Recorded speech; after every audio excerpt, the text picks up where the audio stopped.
pasien-pasien dengan kecemasan. Gimana sih caranya dengan kok di akupuntur aja bisa untuk meredakan cemasnya. Oh gitu? Iya, Psikis pun bisa? psikis bisa. Bagus banget. Oh. Sekarang kan ya udah maju ya, teknologi udah maju banget, udah nggak harus pakai jarum kok. Oh gitu? Ada yang nggak pakai jarum, Terus pakai apa dong? pakai laser. Wow, pakai laser? Ya, jadi dengan cahaya aja, jadi alatnya itu bisa berbagai macam bentuk ya. Pasien-pasien saya biasanya masalah-masalah otot, persarafan otot misalnya pegel-pegel, kemudian kram-kram otot. Kalau masalah saraf antara Bell's palsy, postrus, Saraf kejepit gitu dok? saraf kejepit itu bisa. Cuma kalau tanam benang ini efeknya lebih panjang lagi. Jadi bisa sampai 6 bulan. Biasanya Biasanya untuk siapa pasien-pasien tuh yang misalnya dia sibuk, nggak bisa bolak-balik. Kalau akupuntur kan baiknya dilakukan setidak-tidaknya sekali seminggu.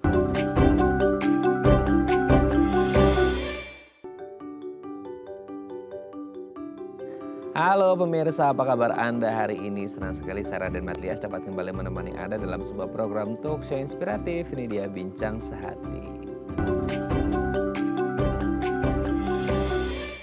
Pemirsa, pernah nggak sih Anda melihat orang itu ditusuk-tusuk sama jarum? Tapi bukan disuntik ya, ditusuk-tusuk sama jarum yang kecil-kecil. Dan itu nggak cuma satu, bisa jadi lebih dari satu. Apa yang Anda lihat dan Anda rasakan? Kayak aduh, kayak sakit banget ya. Nah itu yang disebut dengan akupuntur. Nah dalam dunia kesehatan ada namanya akupuntur medik.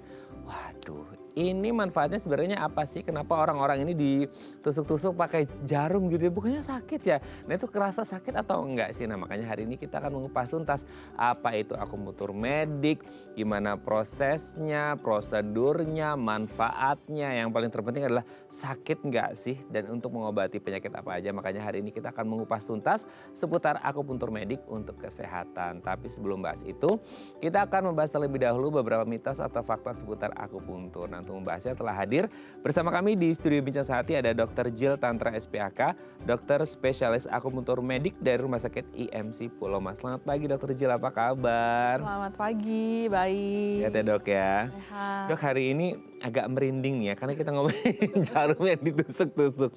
Mungkin untuk sebagian orang kayak yang belum pernah gitu ya merasakan akupuntur atau jarum akupuntur mereka ngerasa kayak serem banget sih. Apalagi kayak di satu tubuh itu bisa agak banyak gitu ya. Itu sebenarnya sakit atau enggak nanti kita bahas ya. Kita bahas terlebih dahulu mitos fakta seputar akupuntur dok. Yang pertama adalah akupuntur itu menyakitkan.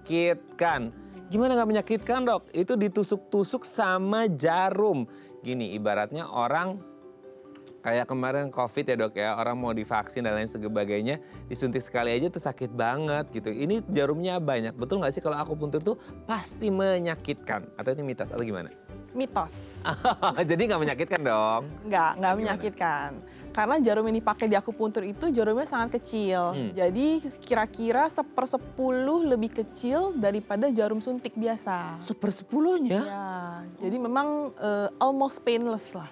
Oke gitu ya, jadi bisa dibilang painless karena dia 1/10 dari jarum yang biasa dipakai untuk suntik gitu ya. Betul. Itu 1/10-nya memang spesifikasi untuk akupuntur medik itu memang seperti itu atau gimana? Memang jarumnya memang kecil dan dia tidak ada lubangnya. Kalau untuk pengambilan darah, untuk kita suntik obat itu kan ada lubangnya untuk memasukkan atau mengambil cairan dari tubuh kita.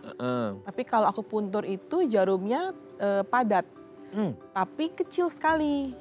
Jadi dia itu paling hanya kira-kira 2 kali atau 3 kali lebih tebal daripada ujung rambut kita.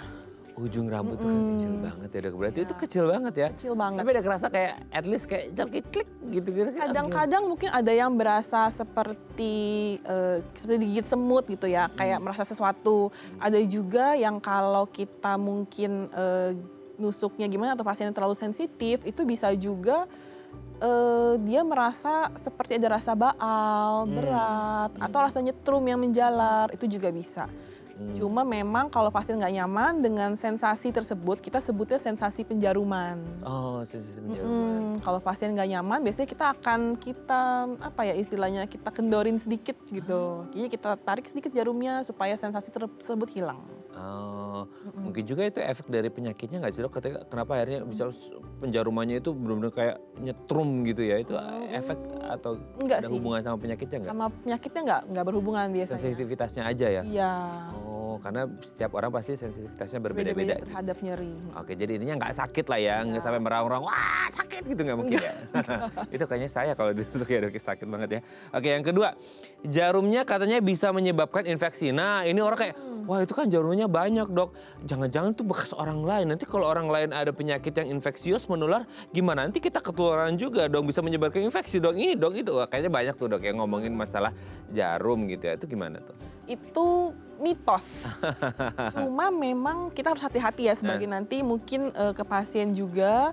Kalau misalnya pasien datang ke dokter atau untuk terapi akupuntur lainnya, memang harus hati-hati. Jarum itu memang harus hanya boleh digunakan 1 kali. Oh, single use ya? Single use. Jadi sekali pakai, setelah itu dibuang ke tempat sampah tajam. Jadi memang ada tempat sampahnya khusus, dibuang secara khusus gitu. Memang tidak boleh digunakan berulang kali. Semakin sering, kalau dipakai berulang kali, salah satunya selain tidak higienis, tidak steril, juga nanti akan mengurangi ketajamannya. Sehingga pada pemakaian yang berikutnya akan terasa lebih sakit. Oh, karena tipis tadi ya, kecil ya, jadi ada potensi kehilangan ketajamannya ya. Betul. Meskipun itu dipakai di orang yang sama, tetap akan di satu titik ya satu jarum. Maksudnya nggak satu jarum itu nggak akan ke beberapa titik di tubuh orang akan. itu pun gitu. Pasti akan, kalaupun katakanlah misalnya sebelum ditusukkan atau diinsersikan ke tubuh pasien, kesenggol apa gitu, itu udah kita buang. Karena kan udah nggak steril lagi. Jadi sudah kita ganti dengan yang baru yang bersih. Supaya menghindari infeksi itu. Nah itu pemirsa, jadi jangan khawatir ya tertular infeksi dari jarum akupunktur karena ini single use, hanya sekali pakai aja dan dipastikan keamanan dan higienisnya gitu ya. Jadi jangan takut, wah ini bekasnya orang lain gitu, yang lain kena panu, nanti kena panu. Enggak juga ya gitu ya. Oke, kita lanjut yang ketiga ya dok ya. Pasti bakalan keluar darah nih setelah tindakan akupuntur. Ya iyalah dok, kan abis ditusuk pakai jarum pastilah itu nanti ada pembuluh darah yang keluar darah. Waduh serem nih, nanti kalau ditusuknya banyak keluar cur semua. Bakal keluar darah nggak sih dok atau gimana?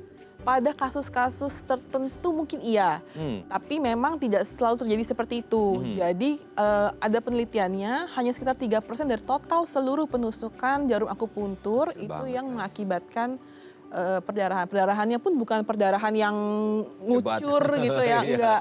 Perdarahannya cuma seperti spot aja, jadi kita tarik, ada sedikit kecil di situ, kita dab, biasanya udah hilang.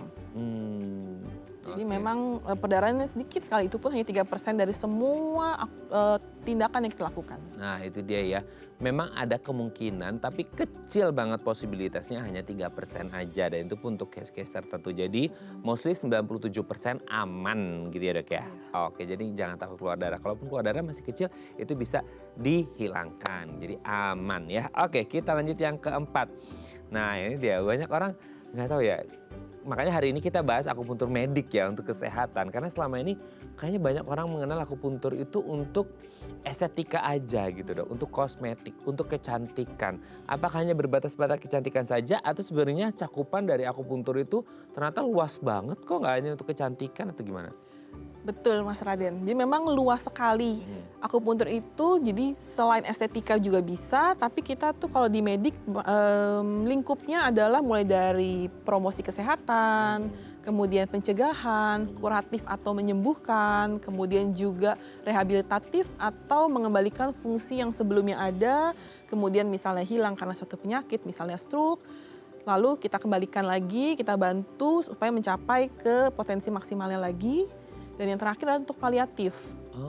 Paliatif biasanya pada pasien-pasien yang sudah di akhir masa kehidupannya, supaya tetap bisa menikmati hidupnya dengan bebas nyeri, dengan nyaman, kualitas hidupnya baik. Nah itu kita bisa bantu dengan akupuntur. Oke, jadi nggak hanya berbatas pada kecantikan aja ya, estetika aja, tapi ternyata cakupan dari akupuntur itu sangat luas ya. Jadi memang tidak hanya looknya aja nih pemirsa, tapi juga untuk kesehatan fisik kita juga sangat berpengaruh. Jadi jangan ragu ya kalau mau pengobatan apa-apa di luar kecantikan tetap bisa menggunakan akupuntur. Oke, yang terakhir dok.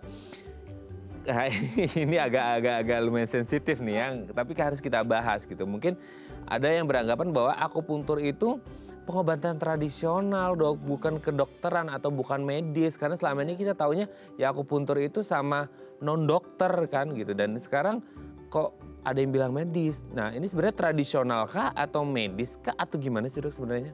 Kalau di akupuntur medik kami memang medis. Akupunturnya secara medis. Sebenarnya mungkin root dasarnya dari sekian ribu tahun sebelum Masehi memang dari akupuntur tradisional. Tetapi dengan kemajuan ilmu pengetahuan, kalau yang dulu itu kan hanya turun-temurun ya. Jadi turun-temurun misalnya titik A untuk bisa menyembuhkan sakit kepala, migrain gitu. Tapi kan belum ada buktinya nih. Belum tahu gimana cara bekerjanya secara ilmu pengetahuan yang zaman sekarang, ilmu kedokteran. Nah di akupuntur medik itu semua titik-titik yang kita pakai, cara-caranya itu sudah dibuktikan. Memang sudah ada penelitiannya, efektif dan sudah jelas semuanya.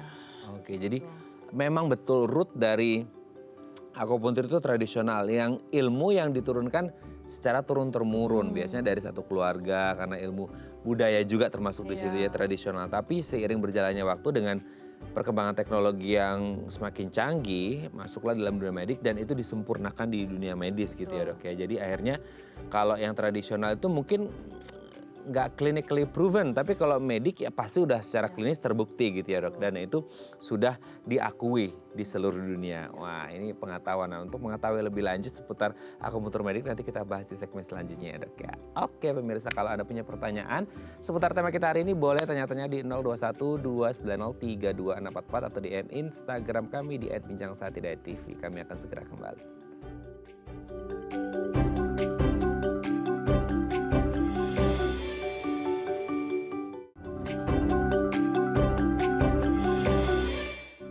Baik, Anda masih bersama kami di Bincang Sehati dan kita masih membahas seputar akupuntur medik untuk kesehatan. Kalau Anda punya pertanyaan seputar tema kita hari ini boleh tanya-tanya di 021 290 32644 atau di Instagram kami di @bincangsaati.tv. Kita masih bersama dengan Dr. Jill Tantra SPAK, dokter spesialis akupuntur medik dari Rumah Sakit IMC Pulau Mas. Dok, akupunturnya sedikit banyak tadi kita udah bahas di segmen selanjutnya sebelum terjadi dong, segmen sebelumnya gitu ya.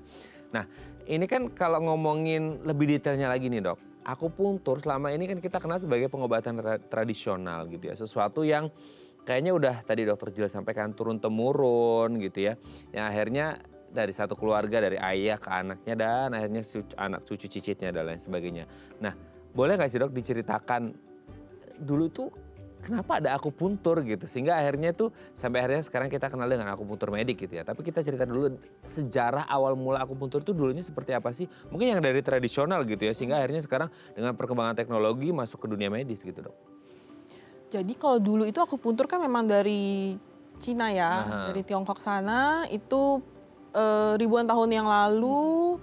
Saat itu kan namanya pengetahuan juga belum semaju sekarang. Betul. Jadi memang kalau ada sakit, ada pengetahuannya itu tuh turun-temurun. Misalnya di keluarga yang satu taunya oh kalau titik di kaki yang ini itu untuk bahu.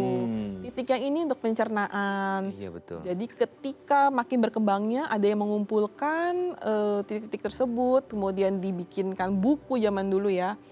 Jadilah seperti akupuntur yang kita kenal sekarang ini.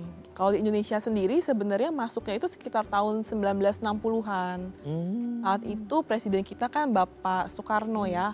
Beliau itu yang memasukkan akupuntur, memanggil mungkin ya dokter-dokter akupuntur dari Cina yang ahli-ahli untuk membagikan ilmunya di RSCM. Oh, jadi 1960-an itu akupuntur mediknya ya, maksudnya dokter akupuntur medik dari China Saat atau itu sih belum terlalu medik ya waktu itu ya. Oh, masih tradisional, semi tradisional. Terus makin berkembang kemari-mari nih sekarang itu yang makin terbukti lah secara medik ada nih ternyata memang bisa untuk penyakit ini, penyakit itu misalnya segala macam berbagai macam penyakit gitu. Itu bisa dan diketahui juga cara kerja akupunturnya sebenarnya gimana sih. Kalau dulu kan cara kerja akupuntur cuma berdasarkan misalnya meridian, qi, aliran energi dan sebagainya. Nah, tapi itu kan bukan kedokteran ya. Nah, tidak bisa terbukti secara medis lah gitu ya. Kalau sekarang udah terbukti secara kedokteran. Misalnya pasien-pasien dengan kecemasan, gimana sih caranya dengan kok di akupuntur aja bisa untuk meredakan cemasnya. Oh gitu? Iya. Psikis pun bisa? Psikis bisa, bagus banget. Oh, saya pikir tuh cuman fisik aja. Wah ini menarik banget ya, nanti kita bahas lebih mendalam ya. Tapi ada nggak sih maksudnya yang perbedaan yang sangat signifikan gitu ya, kalau kita ngomongin akupuntur tradisional dan akupuntur medik, maksudnya apakah akupuntur medik ini hanya license-nya aja atau secara teknik, prosedur atau ada do's and don'ts-nya yang ngebedain nih antara medik sama yang tradisional gitu dok? Mungkin lebih ke ini ya, yang mungkin perlu digarisbawahi adalah ke safety-nya. Oke. Kembali yang tadi itu, yang kita udah bahas di mitos dan fakta awal-awal, bahwa ketika kita melakukan akupuntur harus safe itu nggak cuma dari si operatornya atau dokter yang melakukan, tapi juga pasiennya, kemudian juga tindakannya saat melakukan. Saat dilakukan itu harus aman juga untuk pasien. Tetapi mungkin kalau tradisional, seringkali pada saat dilakukan mungkin menggunakan jarum yang terlalu panjang, kurang mempertimbangkan safety, sehingga ada beberapa laporan kasus itu yang misalnya saat penusukan atau pemberian titik di punggung atau bagian tubuh yang batang tubuh, itu ada laporan-laporan misalnya seperti tertusuk organ dalamnya, paru-parunya, pasien jadi sesak. Nah, di akupuntur medik kita memang benar-benar hati-hati sekali di situ karena kita tahu anatomi manusia, fisiologinya seperti apa, sehingga kita bisa lebih berhati-hati ketika kita melakukan penusukan atau penjaruman ke pasien. Oh, oke. Jadi istilahnya itu kalau akupuntur medik itu apa ya, tata aturannya itu lebih detail, komplit dan apa ya, lebih disempurnakan lah gitu ya dok ya. Sehingga baik untuk dokter, baik untuk pasien dan baik untuk selama proses tindakannya itu sendiri ya. Jadi memang penyempurnaan itu karena selalu ada ya. Karena namanya ilmu, apalagi ilmu kedokteran itu kan sifatnya dinamis, akan terus berkembang seperti itu dok ya. Wah ini menarik banget ya. Jadi kalau dulu mungkin ada akupuntur, sekarang ada akupuntur medik yang lebih disempurnakan lagi. Karena kalau ngomongin medik kan aturannya banyak gitu ya. Jadi ibarat kata kalau di perusahaan itu ada SOP-nya lah ya. SOP-nya itu lebih jelas demi kebaikan bersama tadi ya. Nah pertanyaan selanjutnya ini yang harusnya jadi pertanyaan utama. Kenapa sih harus menggunakan media jarum gitu ya? Kan jarum itu kan sesuatu yang, aduh dok, ini serem pisan ya teteh gitu ya. Itu kayak harus ditusuk. Satu jarum aja, kalau orang itu udah parno duluan gitu ya. Ini pakai medianya jarum. Kenapa sih kenapa sih harus jarum gitu ya? Kenapa nggak pakai pet yang ditempel gitu ya? Jadi kayak udah langsung mengalirkan aliran panas atau apa gitu. Kenapa harus jarum dok? Karena asal katanya. Oh gitu. Akupunktur, akus itu jarum, punktur itu menusukkan atau memasukkan, menembus kulit gitu. Jadi itulah terapi di mana kita menggunakan jarum untuk menstimulasi titik akupuntur, ya dengan jarumnya ditembuskan ke kulit kita, diinsersikan ke kulit kita. Tetapi memang sekarang kan ya udah maju ya, teknologi udah maju banget, udah nggak harus pakai jarum kok. Oh gitu? Ada yang nggak pakai jarum. Terus pakai apa dong? Pakai laser. Wow, pakai laser. Ya, jadi dengan cahaya aja, jadi alatnya itu bisa berbagai macam bentuk ya.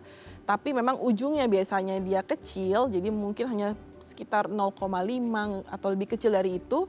Kita tempelkan atau kita posisikan alatnya di ujung dari titik akupuntur kita, dan itu kerjanya sama seperti jarum. Hah? Jadi kalau kena laser itu sama kayak efeknya kena jarum gitu ya? Iya, jadi bisa digunakan sebagai pengganti jarum memang. Biasanya kita pakai di anak-anak. Anak-anak kan mungkin, apalagi kalau anak-anak udah sakit, mereka kan pasti udah nggak enak ya. Apalagi harus kena jarum akupuntur. Biasanya kita akan pakai laser aja sebagai pengganti jarum. Oh, nah itu ngebedain kalau ini harus jarum, ini laser, itu ada panduannya kah atau tergantung jenis penyakitnya atau range usia atau apa? Sebenarnya lebih ke, pertama kan kita ketika ketemu pasien seperti tadi saya bilang sempat ada bahwa kita harus tahu keamanan di pasien ini juga. Nah pasien kan berbeda-beda kondisi kesehatannya.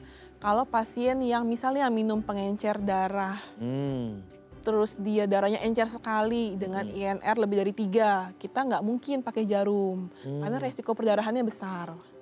Jadi kita biasanya akan menggunakan modalitas lain atau cara lain, gimana caranya kita merangsang titik akupuntur, tapi tanpa kita perlu nusuk-nusuk pasiennya. Misalnya dengan pakai laser itu, laser akupuntur kita sebutnya.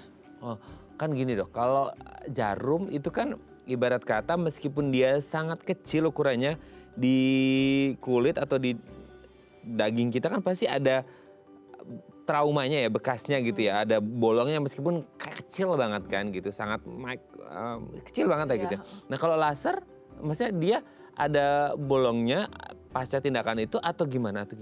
Gak ada, jadi memang benar-benar kerjanya itu laser ini akan mempengaruhi sel-sel di titik akupuntur kita. Dan sel-sel itu yang akan mengirim sinyal nih ke otak kita untuk melakukan apa yang tujuannya kita dalam menstimulasi, misalnya untuk keluhannya nyeri gitu. Jadi titik yang kita pilih kan itu titik-titik yang untuk nyeri ya. Jadi ketika kita rangsang di situ maka otak kita akan tahu bahwa oh kita harus mengurangi nih nyerinya. Gitu. Oke, tapi sebenarnya si jarum ini tuh saya masih penasaran sih, maksudnya si jarum ini ketika ditusukkan ya, itu tuh dia apa ya, yang dicari sama ujung jarumnya itu apa? Maksudnya apakah ada aliran apa misalnya dok ya, ini kan kalau orang ngomong awam gitu, apa aliran pembuluh darahnya kah atau ada titik-titik tertentu yang dituju gitu ya, karena kan nggak semua titik ditusukin jarum tuh kalau ada akupuntur, maksudnya kenapa di titik-titik tertentu dan apa yang ingin dicapai oleh si jarum ini, maksudnya tujuannya apa di dalamnya ini, apakah hanya sekadar tusuk-tusuk aja gitu sembarang atau memang ada tujuan khusus dan berfungsinya untuk apa? Nanti kita bahas di segmen selanjutnya ya dok ya. Oke pemirsa, kalau Anda masih punya pertanyaan seputar tema kita hari ini, boleh tanya-tanya di 0212903244 atau DM Instagram kami di @bincangsati.tv. Kami akan segera kembali.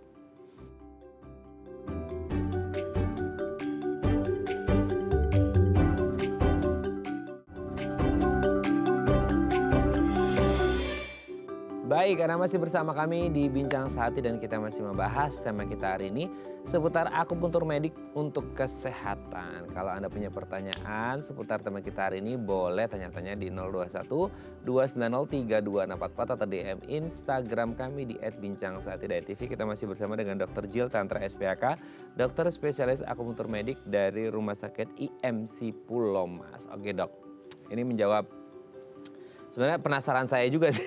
Dulu kayak jarum. Oke lah, jarum tadi sudah dijelaskan tentang jarumnya, jarumnya jenisnya seperti apa, kecil gitu ya.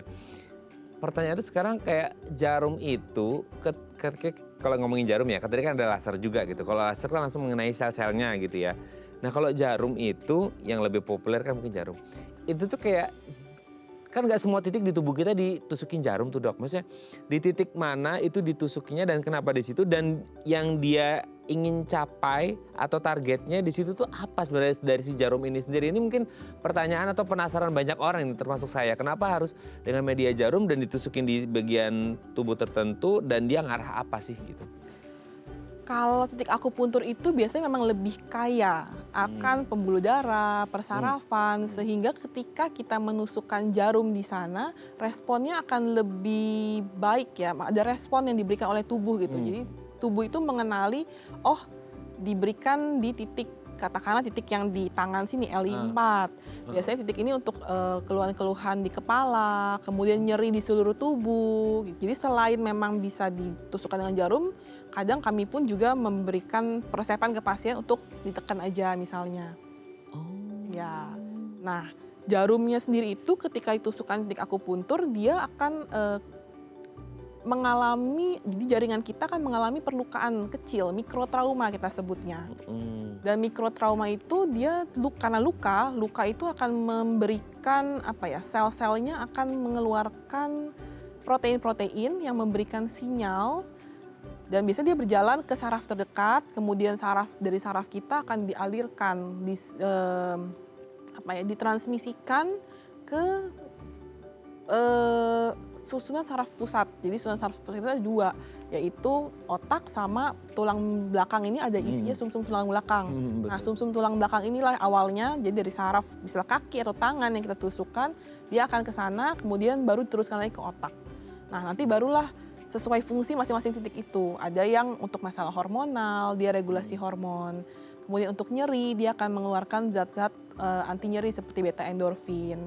Lalu kalau untuk masalah-masalah psikis biasanya itu akan mengeluarkan regulasi dari dopaminnya, gitu, serotoninnya untuk tidur, melatonin. Gitu. Wah, hormon-hormon kebahagiaan semua tuh. Iya. Oke, jadi gini, ketika si jarum itu sudah ditusukkan, itu kan ibarat kata kayak ngirim sensor lah ya ke otak, ke tubuh bahwa ini tuh gitu. Ada kondisi yang seperti ini. Itu dia sifatnya healing kah? Maksudnya mengobati atau hanya sebatas ngasih sensor aja? Tetap ada tindakan lebih lanjut untuk pengobatannya atau gimana sih, Dok? Jadi dia ini, tubuh kita itu kan sebenarnya pinter ya. Tubuh kita tuh pinter sekali. Jadi kalau kita minum obat dari luar, nyeri misalnya, minum obat dari luar, nyerinya kan karena obat dari luar. Tapi kalau kita pakai akupuntur, anti nyeri di dalam tubuh kita sendiri. Oh ya, Dikeluarkan oleh ada otak ya? kita. Iya. Jadi yang beta endorfin itu memang untuk mengurangi nyeri, salah satunya efeknya. Sehingga ketika kita kasih akupuntur, tubuh itu, otak terutama ya, dia akan ngasih tahu ke bagian-bagian tubuh lain bahwa yuk kita keluarin zat apa nih yang lagi dibutuhkan sekarang. Misalnya yang dibutuhkan adalah beta endorfin untuk mengurangi nyeri, maka itu yang dikeluarkan. Ketika kita misalnya masalahnya adalah di hormonal, maka akan yuk turunin hormon ini, naikin hormon yang itu gitu. Memang kerjanya seperti itu akupuntur. Lebih untuk menjaga keseimbangan dari tubuh kita sendiri. Wow, keren ya. Ternyata tubuh kita tuh kayak dikirim sinyal aja bahwa ada sesuatu ini. Si tubuh akan ngerespon dan akan mencoba menyembuhkan sendiri gitu ya. Bahwa ada kasus di sini, oh harus disembuhin gini. Hebat ya, Dok ya, tubuh kita tuh sebenarnya keren banget ya. Itu bisa merespon dengan cepat bahwa ada sesuatu yang nggak benar nih di tubuh dari si tusukan jarum itu sendiri gitu ya. Nah, kenapa akhirnya bisa beda-beda titik? Apakah di beda-beda titik ini urusannya kayak tadi kayak di tangan, ini untuk sakit kepala. Ini saya jadi inget, Dok, dulu itu iya, relate sih. Ini jadi senyum-senyum sendiri tadi karena relate dulu waktu sekolah gitu ya. Itu kalau saya lupa antara sakit kepala atau kayaknya sakit kepala atau sakit gigi gitu ya. Itu kalau dipencet-pencet sininya katanya bisa ngefek dan it works actually pada saat itu gitu ya. Sekarang sih jarang gitu ya. Itu berarti hanya di titik ini, misal sakit kepala hanya di titik sini, sakit apa punggung, sekitar punggung atau apa. Titiknya bisa beda-beda atau gimana? Titiknya bisa beda-beda. Jadi tapi memang ada titik yang sering kita pakai yang lebih sering. Misalnya kayak titik yang tadi disebut di tangan ini, memang dia efeknya itu sangat bagus sekali untuk ngurangin nyeri. Jadi nyeri seluruh tubuh itu bagus sekali dengan titik ini. Jadi memang kita sering juga pakai nih untuk pasien-pasien nyeri. Selain itu karena dia mengeluarkan beta endorfin juga ada efek menenangkannya. Jadi kalau pasien-pasien yang misalnya ada kecemasan, depresi, kita juga berikan titik ini. Kalau titik-titik yang lain itu memang kerjanya bukan selain kita ngasih sinyal untuk secara general tadi, tapi juga bisa ngeblok nyerinya misalnya di tingkat segmental sesuai tinggi dari nyerinya. Misalnya nyerinya di daerah mah, kita misal sakit mah, nyeri. Kita bisa selain di tangan yang tadi titik besar ini, di kaki, juga titik di punggung kita karena karena kan semua saraf kita lewat di punggung ya. Betul. Di tulang punggung kita itu. Betul. Nah, kalau kita mau ngeblok nyerinya, bisa kita lakukan akupuntur di titik atau di area yang mensarafi ke lambungnya. Misalnya gitu. Oh, oke. Jadi sebenarnya kalau kita ngomongin penyakit-penyakit misal penyakit A bisa jadi titiknya di sini, penyakit B titiknya di situ gitu ya, Dok ya. Bisa berbeda-beda. Tapi ada nggak sih maksudnya satu titik yang sama dia bisa untuk beberapa penyakit ngobatin itu gimana tuh? Ada. Contohnya ini tadi. Oh iya. Salah satunya. Titik yang sering kita pakai. Itu memang bisa untuk nyeri kepala, sakit gigi, kemudian untuk menenangkan, banyak banget fungsinya. Oh, tapi ketika dia cuman nyerinya di satu titik, maksudnya tetap akan ngefek dong, Dok? Maksudnya itu kan misal itu sakit kepala, sakit gigi, nyeri dimanapun, itu pasti akan ngefek dimanapun titik nyerinya. Ketika ditusukkan di sini dia akan ngefek ke nyerinya gitu ya? Iya, ketika ditusukkan di sini dia akan ngefek karena kan dia kerjanya menyeluruh ya? Ke otak. Dan otak yang akan mengeluarkan si beta endorfin itu yang bilang bahwa ayo kurangin nyerinya dengan kita keluarin si beta endorfin. Beta endorfinnya kan dialirkan di seluruh tubuh oleh pembuluh darah kita, sehingga jadinya kan dia akan kelilingi seluruh tubuh. Ya udah nyerinya di mana ya enakan pasti. Keren ya tubuh kita tuh ya, kayak bener-bener sudah diprogram sedemikian rupa sama Tuhan ketika di satu titik dia ditusuk jarum akupunktur medik gitu ya, terus dia beta endorfinnya keluar dan mengobati. Wah, keren banget ya. Nah, sekarang pertanyaannya, seberapa dalam sih itu? Itu apa jarumnya ditusuk? Kan jadi serem juga ini kalau sampai dalam banget, apalagi tadi ada kesalahan yang mungkin ada case by case ya, oknum lah ya, tidak semuanya. Di yang tradisional itu sampai ketusuk paru sehingga susah napas dan lain sebagainya. Nah, kalau untuk medik di sini kan pasti lebih oke dong, lebih bagus cara kerjanya. Itu seberapa dalam sih bisa ditusukkan? Kan ketebalan jaringan tubuh kita, otot di tubuh kan beda-beda nih, di tangan, di wajah, kepala lebih tipis lagi. Tapi kalau misalnya paha lebih tebal, apalagi kalau pasiennya lebih gemuk, itu bisa lebih tebal. Nah, itu biasanya kita menusukkan, tapi rata-rata secara umum ya, berkisar antara kira-kira 1,5 senti. Wih. Itu yang kalau misalnya di tangan. Kalau di kaki bisa sampai 2 cm gitu, di punggung bisa sampai 2 cm. Itu dalamnya atau ukuran jarumnya? Dalamnya. Wow, oke. Tapi itu gak kerasa sakit kan ya dok ya? Tapi nggak kerasa sakit. Nah itu dia ya pemirsa ya. Jadi jangan bayangin sesakit itu. Ya kadang rasa sakit bisa menimbulkan kebahagiaan kok ya. Apalagi kalau kita ngomongin akupunktur medik. Jangan takut untuk sakit demi kesehatan Anda. Oke dan nanti kita lanjut lagi ya di segmen selanjutnya ya. Oke pemirsa, kalau Anda masih punya pertanyaan seputar tema kita hari ini, boleh tanya-tanya di 021 290 3264 atau DM Instagram kami di @bincangsaat.tv. Kami akan segera kembali.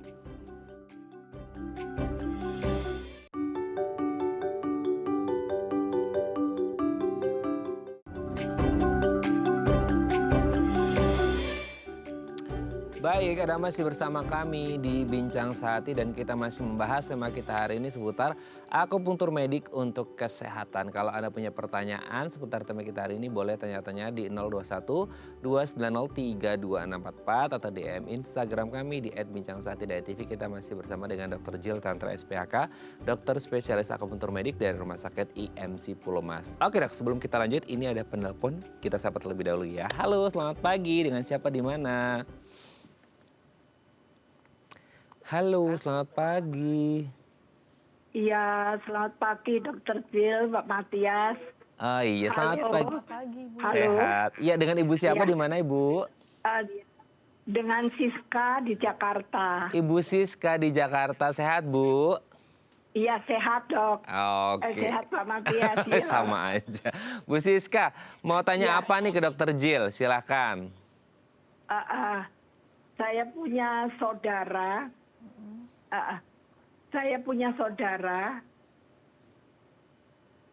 Itu gula darahnya tinggi.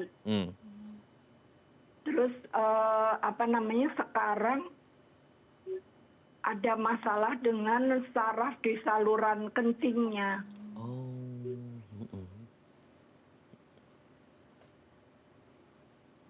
Ya. Sekarang dia harus pakai kateter.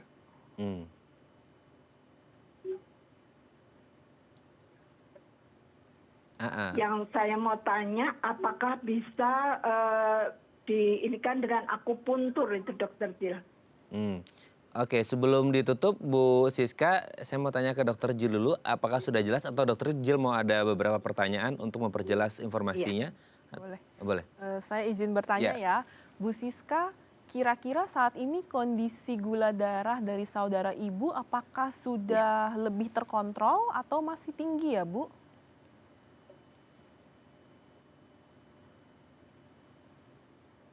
Sudah dok. Oh sudah bagus ya.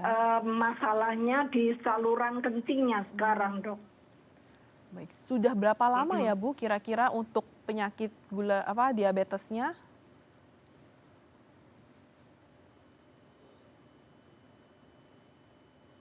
Diabetesnya itu baru ketahuan 1 tahun yang lalu dok. Kemudian untuk masalah buang air kecilnya sendiri, kira-kira taunya atau sudah mulai ada keluhan tuh mulai kapan ya Bu?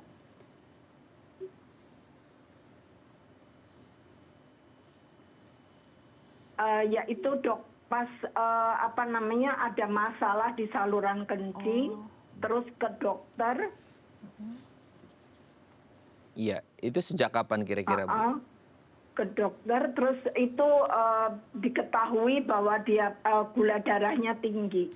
Oke. Berarti sekitar setahunan yang lalu ya, itu kayaknya barengan tuh ya Iya. antara gula darah dan ini. Oke, usianya kalau boleh tahu berapa ya, Bu, saudaranya? 64. Oh, 64 ya. Oke. 64, Pak. Laki-laki atau perempuan? Perempuan. Perempuan. Oke, Dokter Jill sudah Iya. jelas, Dok?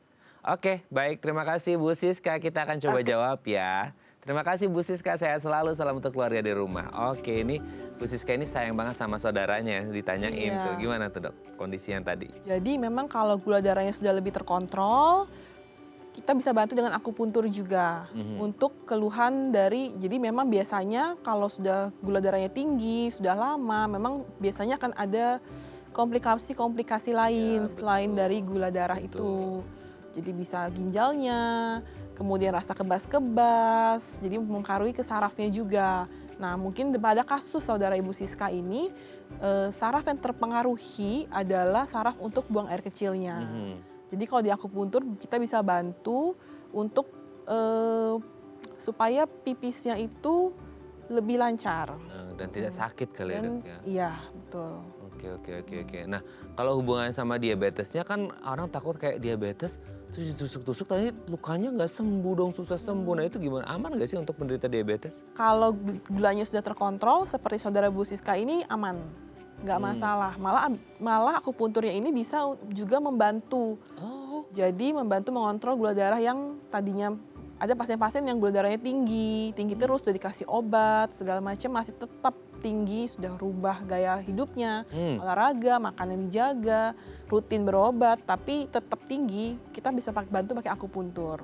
Oh, justru bisa mengobati diabetesnya juga dan saluran kemihnya juga yang ada masalah Iya. gitu ya, persarafannya gitu kan. Sama-sama kita dengan juga tetap harus obat diabetes harus tetap dikonsumsi ya. Nah, itu dia ya. Jadi secara harus paralel bareng-bareng. oke, Dok ya. Iya. Di bersamaan juga nggak apa-apa ya. Bersamaan nggak masalah, bagus banget justru malah harus Bagus bersama-sama. banget ya. Oke, nah Bu Siska ya, semoga bisa menjawab pertanyaan dan nanti kalau udah kayak aduh kayaknya emang kata Dokter Jill boleh gitu ya untuk melakukan tindakan akupuntur medik, silakan langsung melakukan tindakan akupuntur medik. Kalau bisa langsung ke Dokter Jill aja ya.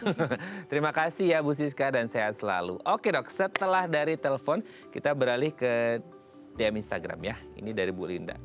Nah, ini cepat, singkat dan padat nih pertanyaannya ya. Dok, katanya akupuntur bisa membantu promil ya, itu benar nggak sih? Kayaknya Bu Linda lagi promil deh. Singkat jelasin padat. Untuk promil, emang bisa, Dok? Bisa. Hah? Bisa. Promil itu Maksudnya, malah lagi naik daun nih sekarang. Oh gitu? Iya. Bu, gimana itu, Dok, hubungannya? Kan selama ini mungkin kita kayak tadi ya untuk nyeri dan lain sebagainya. Ini promil. Gimana hubungannya? Kalau promil kan masalahnya biasanya lebih ke hormonal ya. Antara stres, hormonal. Nah, itu yang kita bisa bantu di situ. Seperti tadi saya bilang, titik akupunturnya selain dia untuk kalau yang nyeri kan dia ngeblok nyeri nih. Yes. Tapi kalau misalnya untuk masalah hormonal, si otak akan ngasih tahu nih ke hormon-hormon, naikin dong yang ini, turunin dong yang itu gitu. Atau kalau kita bisa pakai di misalnya di area perut bawah atau di punggung belakang, itu juga titiknya bekerja langsung ke saraf-saraf yang mensarafi organ-organ reproduksi kita. Jadi bahkan nggak cuma untuk yang wanita, untuk sang istri, tapi untuk si suami juga bisa. Oh, jadi ini ya biasanya sih satu pihak aja ya. Iya, gitu kadang ya. kan biasanya kan nanti suami istri akan berobat nih, akan konsultasi ke dokter, kemudian dicari apakah ada yang kurang atau ada masalah di mana. Nah, nanti setelah itu baru kita bisa, setelah tegak diagnosanya apa, kita bisa bantu sesuai dengan diagnosanya masing-masing. Wih, keren ya. Tapi sebenarnya kalau masalah kayak hormonal kayak gitu, itu bisa di-handle sendiri sama tubuh kita atau untuk beberapa case butuh ya semisal dari luar, Dok, atau gimana?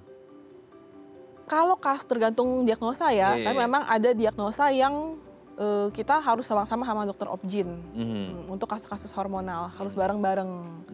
Jadi memang untuk kasus promil sendiri kita itu bisa selain, jadi kan ada misalnya yang masih ingin coba alami dulu nih, Yes. pemeriksaan semuanya aman tapi kok belum dapet.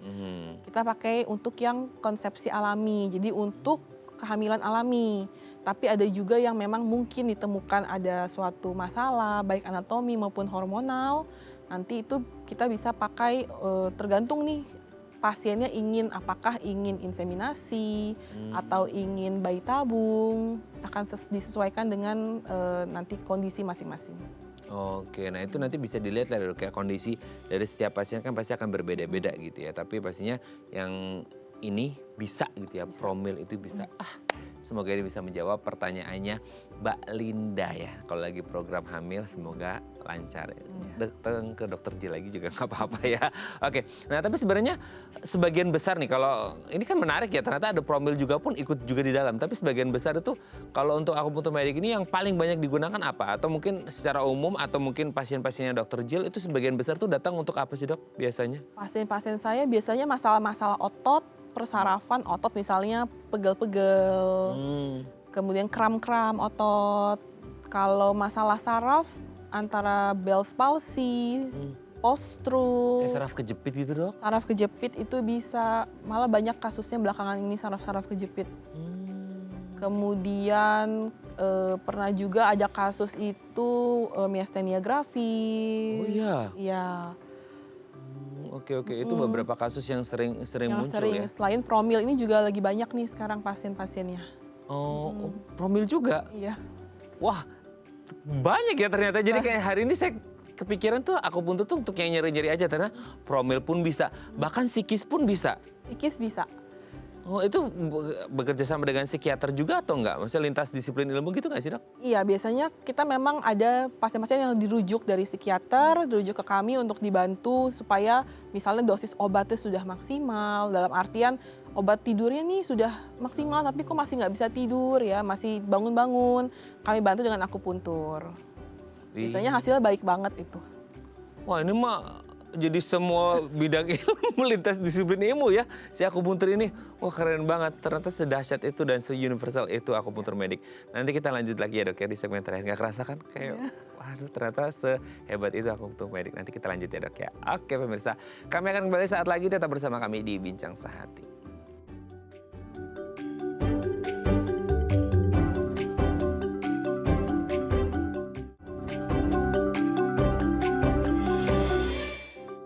Baik, Anda masih bersama kami di Bincang Sehati dan kita masih membahas tema kita hari ini seputar akupunktur medik untuk kesehatan bersama dengan Dr. Jill Tantra SPAK, dokter spesialis akupunktur medik dari Rumah Sakit IMC Pulau Mas. Oke dok, nah ini kan kalau baca-baca ini ya dok ya, akupunktur itu kan identik dengan jarum. Nah tadi ada ternyata laser gitu. Ada nggak sih jenis-jenis akupunktur yang lain yang masih di skupnya si akupunktur medik yang memang dia masih di bawah itu tapi mungkin beda tindakannya ya atau beda inputnya gitu atau gimana? Ada nggak beberapa jenis yang lain sih?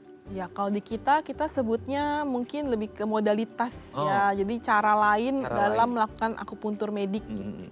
Jadi selain yang paling sering tadi yang kita udah sebut dari tadi deh, manual akupunktur dengan jarum saja. Kemudian ada juga kita jarumnya itu disambungkan dengan alat listrik. Jadi kita berikan stimulasi listrik. Cuma di pasien bukan disetrum ya. Tapi pasiennya hanya merasakan seperti bergetar aja. Seperti bergetar. Itu namanya elektroakupuntur. Lalu ada juga tadi yang sudah disebutkan laser akupuntur yang tanpa jarum sama sekali. Betul. Jadi biasanya untuk anak-anak atau orang-orang yang sangat sensitif sama jarum. Yang takut jarum misalnya, nah itu kita pakai laser. Modalitas lain ada kita sebutnya akupunktur. Wah, kayak ada atau farmakopunktur. Ya, jadi kita menyuntikkan biasanya obat-obatan ke titik akupuntur.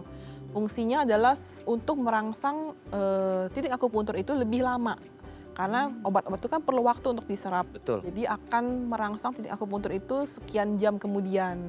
Dan selain efek dari titik akupunturnya juga ada efek dari obat tersebut juga. Oke. Modalitas yang lain ada juga kita sebut namanya tanam benang. Mungkin udah familiar ya, tapi biasanya kan buat estetik. Estetik gitu ya.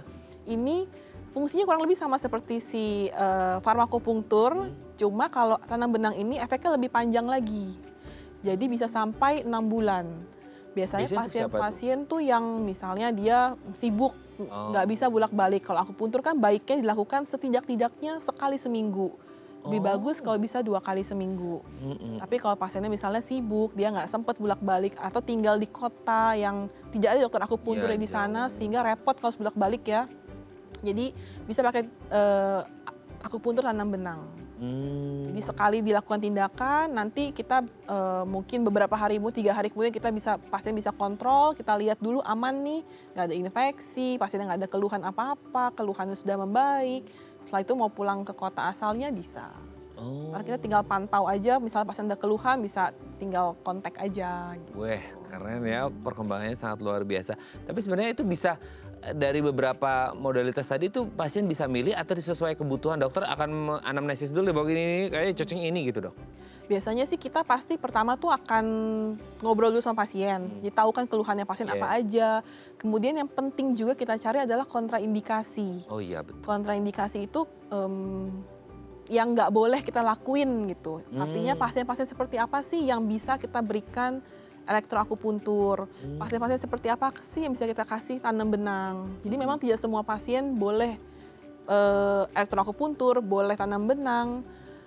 Nanti tergantung dari pasiennya sendiri. Jadi kalau ada pasien misalnya tadi yang kalau laser gitu kan, dia encer banget darahnya karena minum pengencer darah. Maka kita nggak bisa pakai jarum, kita pilihannya laser. Kalau pasiennya misalnya lagi demam, nggak mungkin juga kita kasih laser. Kita pertimbangkan yang lain, atau kita tunda dulu terapinya. Kalau pasiennya misalnya ada dengan menggunakan pacemaker atau pacu jantung, itu kita juga nggak bisa pakai elektroakupuntur.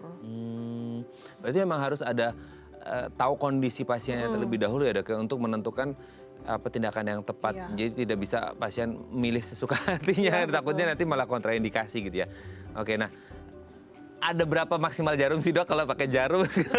Mungkin banyak orang kayak, dok 1 jarum aja cukup nggak sih atau harus berapa jarum biasanya kalau satu treatment? Atau mungkin beda-beda setiap orang atau gimana? Beda-beda setiap pasien dan setiap keluhan. Kadang ada pasien misal keluhannya untuk pelangsingan, tapi juga kok 2 minggu terakhir sulit tidur ya dok. Kita biasanya sekalian nih kita bantuin.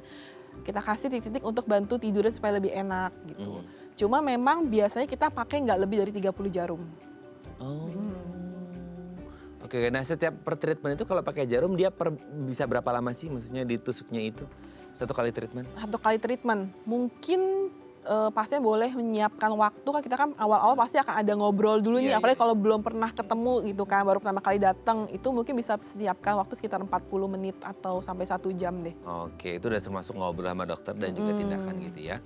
Oke, semoga ini menjadi ilmu yang sangat bermanfaat untuk kita semuanya dan hari ini jujur dok, beneran itu informasi tentang akupuntur medik hari ini dari Dr. Jill itu sangat luar biasa ya, karena kita mendapatkan banyak hal-hal baru yang kita nggak ngerti selama ini, kayaknya cuma buat nyeri aja, ternyata bisa buat promil, buat kecantikan dan juga psikis tadi itu juga penting. Terima kasih Dr. Jill, sehat terus. Salam untuk keluarga di rumah dan teman-teman di IMC Pulma. Selamat pagi dok. Terima kasih. Terima kasih kembali. Oke pemirsa, itu tadi perbincangan kita dengan Dr. Jill. Semoga bermanfaat ya, dan jangan lupa untuk terus menyaksikan konten-konten inspiratif kami di platform Daai Plus. Saya Raden Madlias pamit. Sampai jumpa dan selamat kembali beraktivitas di hari Senin yang indah ini. Ingat kalau Anda nyeri-nyeri, pegel-pegel, promil, silakan lakukan akupuntur medik. Sampai jumpa. Terima kasih.